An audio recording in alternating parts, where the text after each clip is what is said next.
So I'm back at Into Moto in Warrington, and today it's another review, and the bike in question, let me just wheel it out, show you.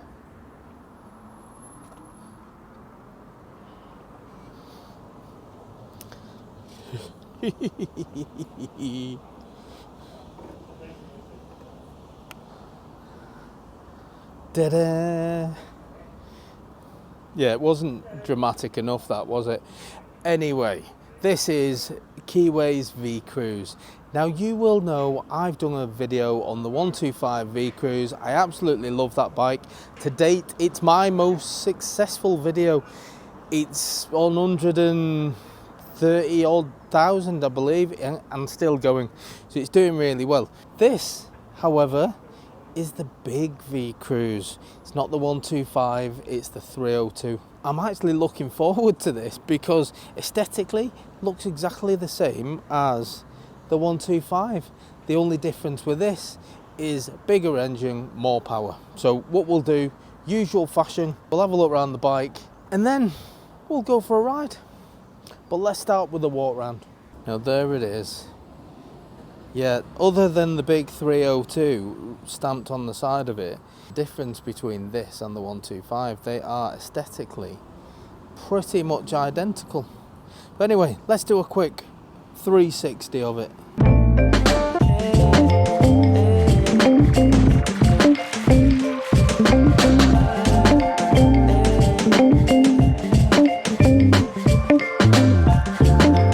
Nice.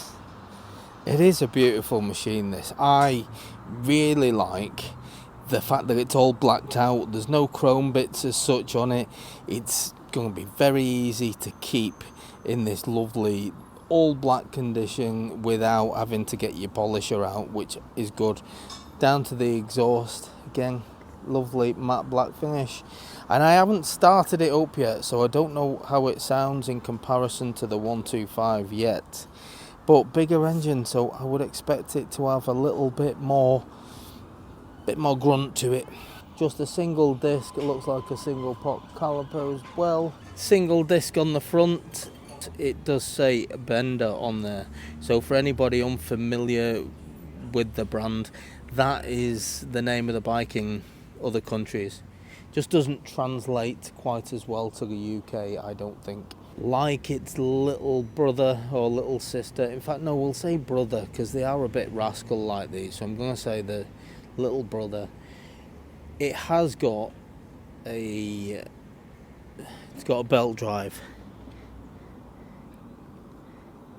Yes, no chain maintenance required.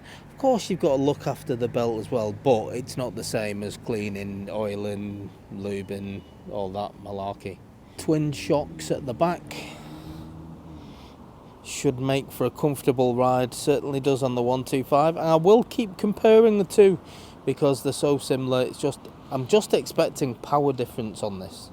It's a nice comfortable low seat. I'll show you my position on it very shortly, but it is low. It is suited to the shorter rider. My short legs, thank you for that. There is a back seat, however, no grab handles, so you can either go rodeo bull style, holding that, or you're giving someone a cuddle.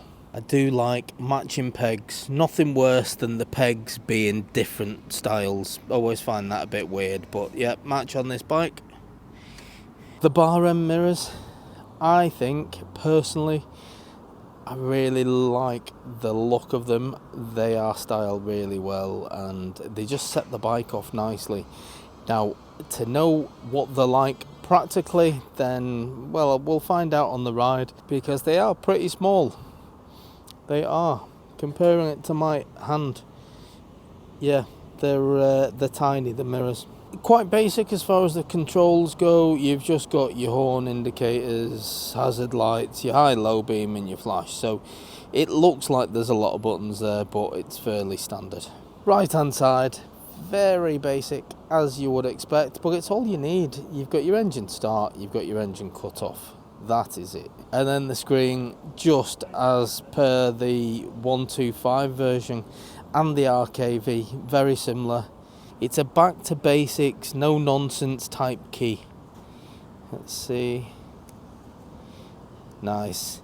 So just a normal standard key. It's not keyless or anything like that. Just a standard, put in the ignition and on. So you can see screen fairly basic, but it is nice and visible. You've got a nice clear speedo there. You've got your total miles. We've got a clock. We've got your rev counter going on the outside, and there's a fuel gauge as well. We do love a fuel gauge. Do love the back end as well. The light is very nice. A lot of people have said it, me included, but these bikes really do look like you would expect from a smaller engined Harley Davidson. And they really do, style wise, they do look like something that Harley Davidson should have come out with. But of course, they didn't. Keeway did.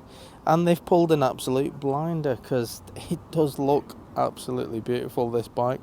Nice looking wheels as well. So when I'm sat on this bike, it's a lovely size. For somebody who's a bit shorter, I'm 5'8", 29 inch.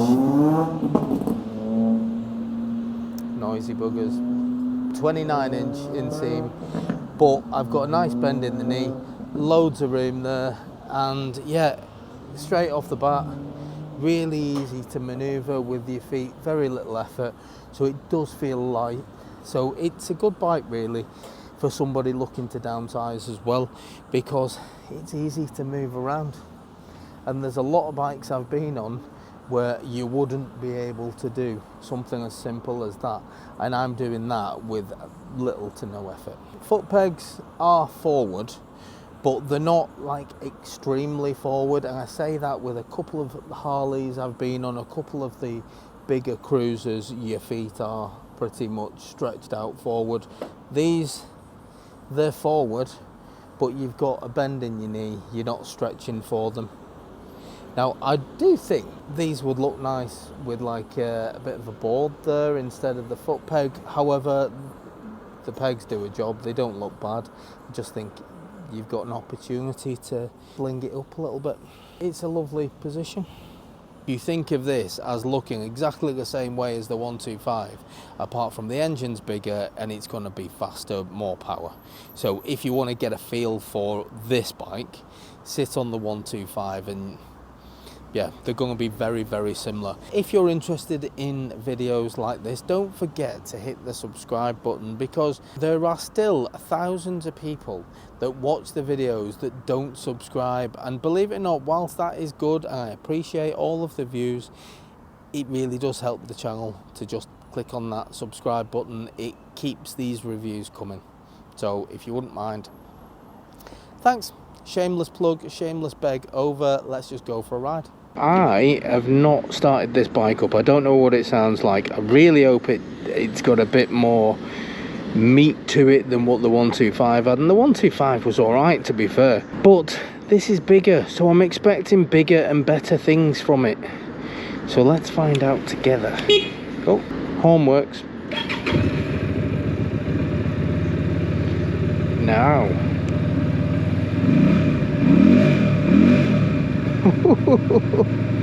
That sounds really nice. Little rumble to it. Right, both feet up. First test is always going to be the cobble test when you leave into moto. And do you know, those two shocks at the back are doing as you would expect them to. They're soaking up the bumps really, really nicely. Initial impressions from starting to just going through the first 3 gears, it's really comfortable, you know. The gear changes are really nice and smooth. Yeah, the clutch, it's not well, I'd say it's perfect. Everything about this bike is perfect. You would expect that because it is a new bike. Now this bike, I'm guessing, is going to be like a press bike because it's on its way to a show, but it has got 600 miles on, so it has been used. little rumble. One thing I have noticed is where the bar end mirrors are placed, and because the hand grips are quite small, is your little finger is pretty much against the attachment for your bar end mirror. So I wouldn't say I've got massive hands. I haven't got small hands either. I think my glove is a size large, but if you are one of those gorilla of a man type people that have massive hands, that might be an issue for you. If you are a man with such massive hands, I should imagine you're going to have longer legs and be just overall a bigger person, in which case this bike might not suit you anyway, because it is a perfect fit for a short guy like me. And where my legs are, I think if I was any taller, I don't know whether I'd feel a bit scrunched up. I feel perfect, but I've got short legs, so if you're one of those with really long legs, you may well feel a bit scrunched up. So if this is a bike that interests you, as I always say, don't just watch a review from a few people and then just say yes, I'll have it. Everyone's a different shape and size. Make sure you go and sit on one first. Make sure it feels comfortable for you, because you can spend hours on these things. This one does feel nice, but I really liked the 125, and for the riding that I'm doing so far, you can't really tell them apart. You know, they're very, very similar, because I'm just doing slow speeds, bimbling around town, doing 30 miles an hour. If that's all you were planning on doing, then yeah, you probably would only need the 125. And you would, because it will do 30 mile an hour, it'll do 60 mile an hour. You don't need to get a bigger engine. If you don't need a bigger engine, think about fuel costs and all that stuff. You can save money if you don't need it. But that, I think, is a common thing with bikes. A lot of people, certainly in the UK, and I'm guilty of this myself, you want to go out and buy a big motorbike. You don't want a little motorbike because you think you've passed your test. It's got to be at the minimum a 600cc bike, because you've just passed your big bike test. You want a big bike, but you really don't need to. It's all about what you use a bike for. And if you're buying a bike just to do a work commute or a Sunday ride out with the boys, and you're not really, you're just taking things nice and easy, why not get something like this? Why not get a 125? Save money on insurance, save money on fuel, they're easier to push around. 125s are brilliant. I'm a big fan of 125cc bikes, but they do have a purpose. But they also, and I'm going to be balanced here, they also have a limit. So whilst they are brilliant around town and the occasional little blast down the dual carriageway, maybe even a junction or two down the motorway, you wouldn't want to do loads of motorway miles on them, because it will get tiresome. Let's see what this is like with its extra few cc's with it.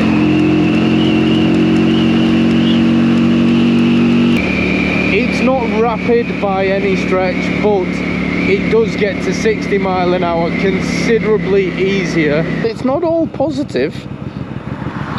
Now, with me putting my leg at the side there, just got my leg down, I did start feeling quite a lot of heat in my calf, because I was touching where the exhaust is, if you can see that. Now, it does have a heat shield on, and it is a warm day, but I did feel quite a lot of heat, so I've had to move my leg into a rather unnatural position further forward just to get it off that. So that's something to bear in mind, because I'm sure on days like today you could risk damaging your jeans, your pants, whatever you're wearing.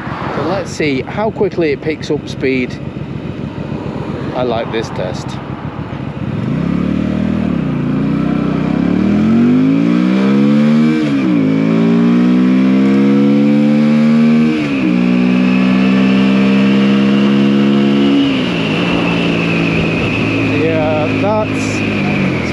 better than a 125. I've been on loads of 125s down this road. Now with that, I got to 60 mile an hour before the first bend, pretty much. This is the first bend. Now I got to 60 mile an hour in 4th gear. There was lots more to go. However, I'm not doing that. It's a national speed limit road. 60 mile an hour is the maximum I'm going to do on it. But it got there comfortably and quickly. There's not a lot of difference in weight wise between the 300 and the 125. However, there is a lot of difference in power when it comes to the top end speed. So this is going to be more capable. I would love to hear from anybody that's bought one of these bikes as to what type of riding you do on them. Do you take yours on the motorway? Have you done a long journey? Let me know. I'm always interested. The little tense over your left and right butt cheek, you can move this bike from side to side and it just glides effortlessly. It is a really, really lovely bike to ride. This really is. This bike is performing exactly as I hoped it would. It's not a rocket ship by any means, it's not, and I don't want to make it sound like this is a sports bike, because it really isn't. But if you are a regular 125 rider, if you were to jump on this bike, you would notice a considerable difference in power. It's not just a filtering channel, this, you know. I'm just bimbling along, nice slow speeds, and it's nice and easy, lovely and manageable, and it is a really, really pleasant place to ride. You have to give it some every now and then, don't you, to blow the cobwebs off, and it will give you the excitement of riding a bike. Now, it's not a sports bike, I've said that before, but it's adequate. It's good enough to do 70 mile an hour. It'll do that all day long. However, like with a lot of these bikes, you know, the cruisers, the happy place is going slower.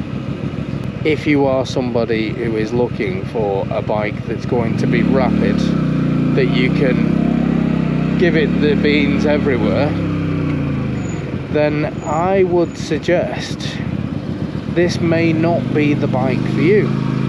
But I would say that about every cruiser, because I think that's the same with every cruiser. I don't think they are. They're not sports bikes. They're comfort bikes that look nice, sound nice. They've got enough power. They're not racing machines. I'm a really big fan of cruisers. I love how they ride. I love how they feel. I do. I like the whole scene. I'm a big fan of the styling and the feeling you get when you ride in one. And you feel pretty cool when you ride in something like this.